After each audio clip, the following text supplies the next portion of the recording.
Hello, everyone. My name is Emma Myrick. I work for the Vermont Geological Survey, and I wanted to say thank you to the organizers and contributors of this series. We're really excited to be a part of it this year. I'm going to talk about some of the past, present, and future landslide-related work of the Vermont Geological Survey. So before talking about what we have going on currently, I want to sort of lay a background for our engagement with storm response following 2023 and 2024 storms in July. The survey has been engaged in landslide-related work as needed for decades, but these two storms really highlighted Vermont's susceptibility to landslides on a widespread scale, and also, provided us an opportunity to really evaluate our role in storm response and hazard planning. So I'm going to show two separate sets of maps. Both are National Weather Service maps accompanied by the distribution of landslide site evaluations across the state. So the one on screen now is for 2023, and the one showing at the moment is for 2024.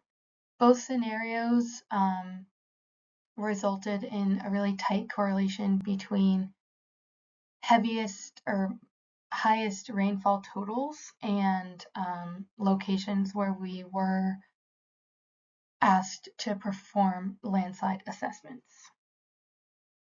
So our landslide assessment engagement ranges anywhere from responding to an email with a photo or video.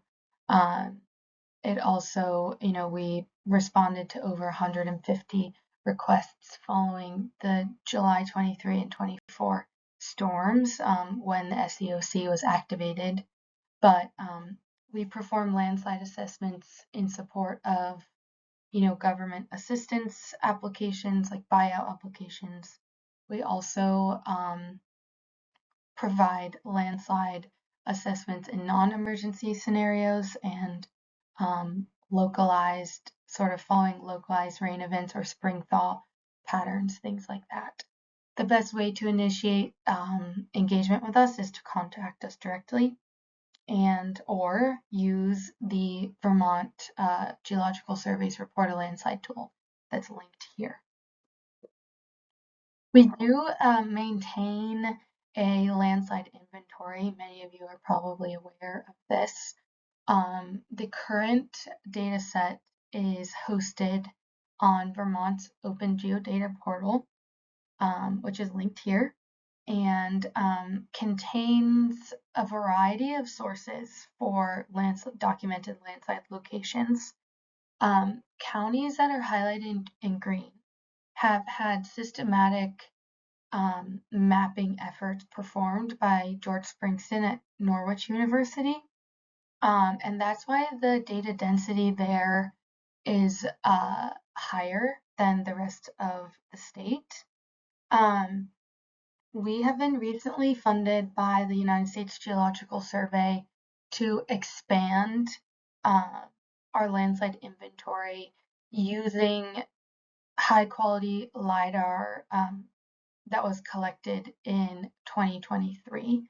And an overarching goal for this data set is that it's going to be a lot more dynamic than it has been in the past, with sort of seamless additions of data points from storms or individuals reporting events, as well as these more detailed mapping efforts from our survey and our partners. As this becomes more dynamic in the coming year, it will continue to be hosted in the same locations, which is important to note. We also are working with academic partners to develop a landslide susceptibility model for the entire state.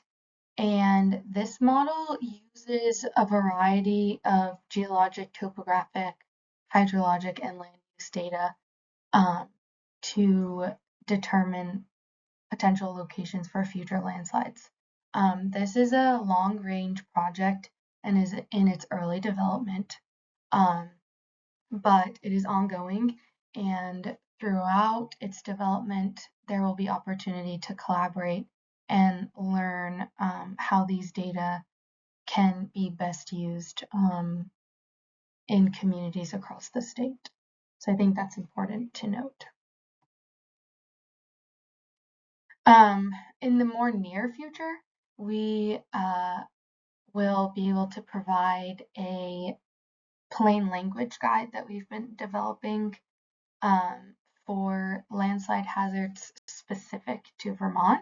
We've been worked with Middlebury College students to create a pamphlet that provides information anywhere from basic landslide definitions, how they can be identified, and how they're triggered in our local communities.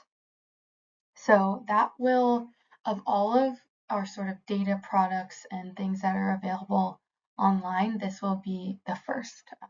We're in the final stages of editing what our Middlebury colleagues created and then sending off to our communications folks for accessibility requirements and things like that. I just want to wrap up by saying that we are always open to engaging in, landslide hazard assessments in emergency and non-emergency scenarios. We're also very open to having conversations about what data products and what research is helpful for communities in planning for landslide hazards. And also, a lot of the work that we have ongoing seeks to not only improve the accessibility that folks have to existing data, but creating sort of new opportunities to understand the relationship between flooding events and landslide hazards specific to Vermont.